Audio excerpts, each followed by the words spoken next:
Happy Friday the 13th. Yeah, that wasn't scary at all.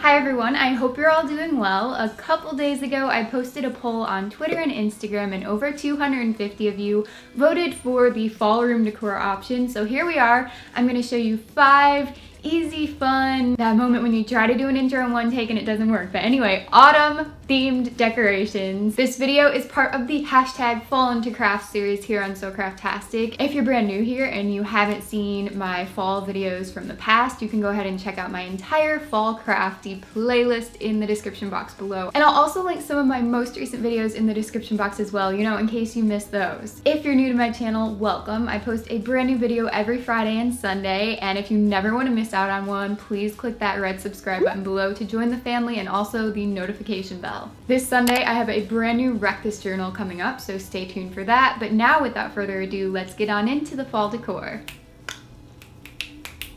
I'm going to start out the tutorial with a couple of projects that are super quick to do for those of you who may be in a time crunch but still want really cute decor. You can see for the first one I have this golden mason jar and some fake flowers. You could definitely get a clear mason jar and spray paint it, but this obviously is a lot quicker and easier to do. You're not going to need the lid for this at all. Since a bunch of flowers is too tall to fit in my mason jar and look good in my opinion, I'm going to shorten them by snapping them one at a time off of the giant bunch here. So for that I'm using a pair of pliers. You could use wire cutters, which I do have, but I couldn't find the ones that are really good, so I'm just kind of bending this back and forth until the wire breaks. And to have a little bit of height variation, you can snap them off at different spots, so some are taller than others, and you can vary the heights here a little bit more by just pulling up on some and pushing down on others. As long as you have enough flowers in there for them to be snug in the jar, then they should stay. And for a finishing touch, if you choose, you can tie some sort of string or even burlap around and tie a bow.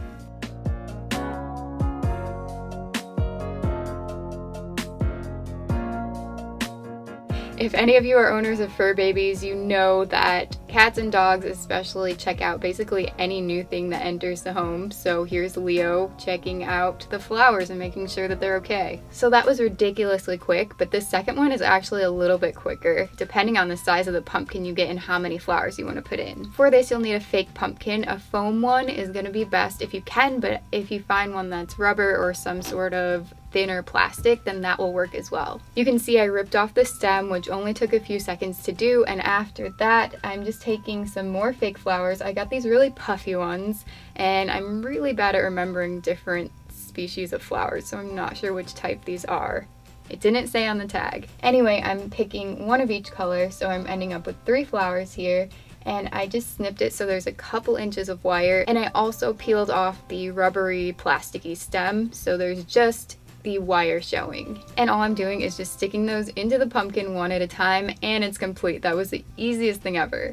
Initially I had wanted to put a fake succulent in here, but when I went to Michael's, I think it's more of a seasonal like spring and summer thing, and the succulents were all sold out except for the giant baskets of real ones. I just wanted an individual one, but I couldn't find one. But I think this turned out cute anyway, and it's very festive. Moving on to the third project, this is more for people who have time to spend and like being really crafty, and maybe you're bored, you have a lot of time to kill one day. So for this one, I'm using oil pastels and a piece of cardstock paper. I'm just going to draw different splotches of color all over the paper basically. You can do this any way you want, but if you're doing a small shape or small object in the center like I am, then you want to make sure that your colors are also kind of small or are sectioned off in a way that multiple colors will be visible when you scratch off the paint, if that makes sense. You'll see that in a second, what I'm talking about. I will say this pattern in particular takes a long time if you're doing this small of little patches of color. So after I had finished just a couple of the colors, I decided to get my leaf, which I'm going to make an image of after all the crayon is on, or the pastel I mean.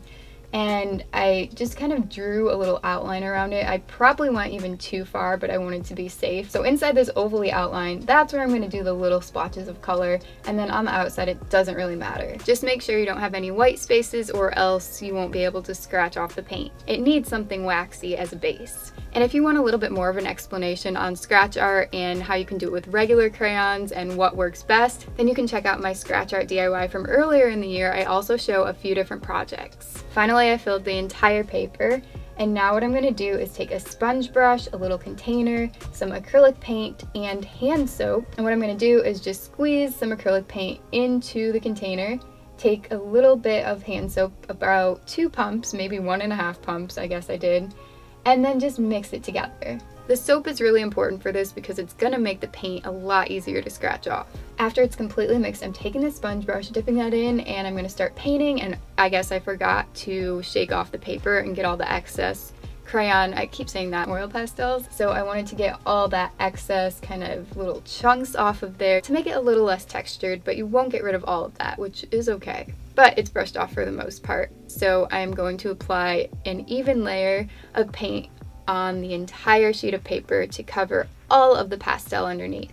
You want to let that first coat of paint dry completely, which is going to take probably 10 minutes at least. I didn't time it. Once that's completely dry, go on with the second coat, and I like to do this in the opposite direction. So if you paint horizontally the first time, then paint vertically the second time. And since I'm using gold paint instead of black, it's a little bit lighter and the colors underneath are showing through, so I did choose to do a third layer and let that dry completely before putting your shape on top that you want to scratch around. I'm doing a faux leaf, and to hold it in place I'm using this bottle of paint, of course, and I'm just taking a toothpick to make an outline around the leaf very carefully. It's important that you don't rush to do this because you could chip off the paint in bigger sections and you want to, so you need to pay attention to the detail here if you don't want to ruin it. So this is definitely a project for a rainy day and people who are not overly impatient, even though I sometimes can be. This was fun for me though, mostly because of the anticipation to see how the colors would turn out after I scratched all the paint off.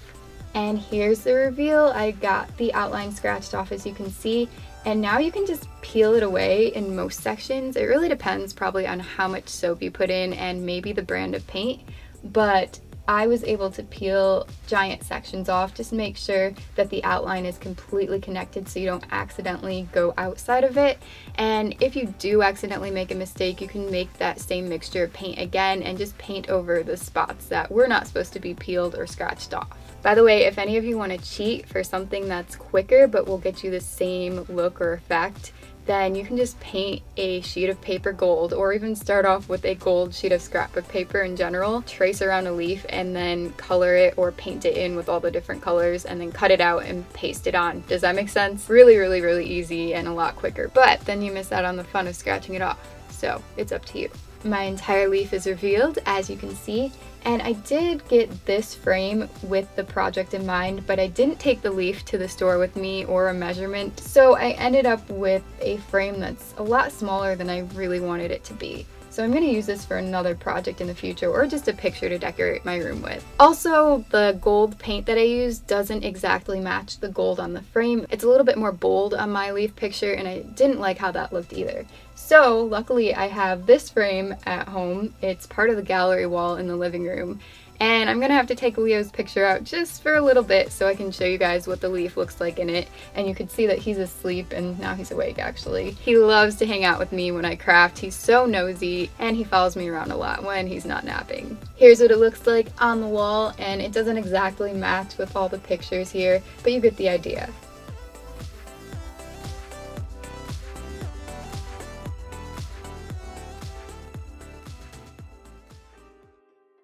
Decor piece number 4 is one that I saw on Pinterest, but I had to have it in my apartment, so I'm going to show you guys since I was going to make it anyway. I started off with this kind of wooden plaque. I guess it's just a slice from a tree trunk. If you or your family have access to heavy-duty tools and wooden logs, then you can definitely make this piece yourself, but I don't have that ability currently. I chose the largest one possible from Michael's, and it was actually $9.99 if I wouldn't have had my coupon, which was for 40% off. So it's a little bit pricey if you buy them from a craft store. Maybe you could find them on Amazon, I'm not sure. But it's still more affordable than most of the decor that you can buy from the stores, unless you shop at the dollar store and they have something like this.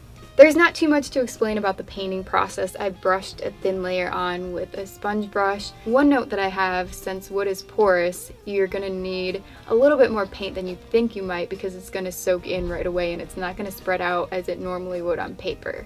And I am going around with a smaller paintbrush as well, so I can keep that middle detail, that medium colored brown around. I let the first coat dry and then did a second one, and then once that was completely dry, I have this stick here, this branch, and Craig was kind enough to get this for me while I was filming, so I didn't have to take a break to go twig hunting outside. He's awesome, thank you babe. Also, this is his hand saw, so I'm gonna use that to cut 3 equal pieces. The height is up to you. I didn't like the look of just one. I thought it wasn't wide enough, so I decided to put 3 next to each other, and I'm using hot glue to attach them to the top one at a time.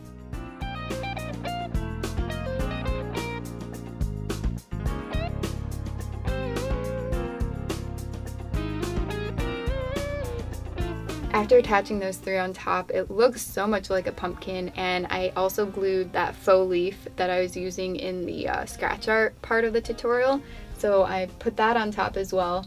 And now I'm taking raffia and I'm just tying a little bit around, creating a bow and some little dangles to make it look really cute and festive. The final project I'm going to show you is another really quick and easy one, and I'm actually recycling a vase that I used in a project in one of my past fall decor videos. So I ended up taking the stuff out of this one, and again was interrupted, you know, the drill with cats.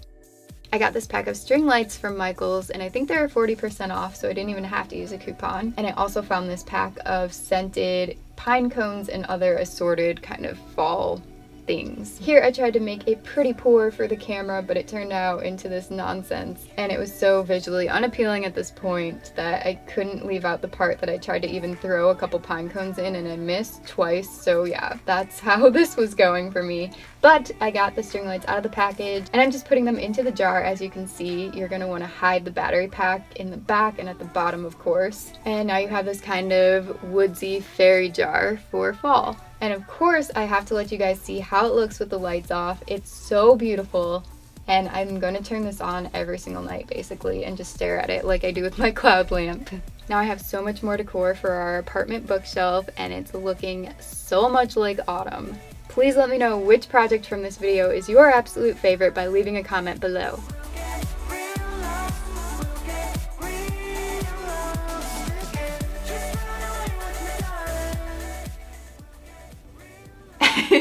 I hope you guys enjoyed the video. If you did, please give it a big thumbs up to let me know. I'll also link some fun videos over here. If you haven't seen those, go ahead and give them a click. Remember, Wreck This Journal is coming up in just a couple days. I hope to see you guys back. Have a great rest of the day. Bye! That was so spaced out.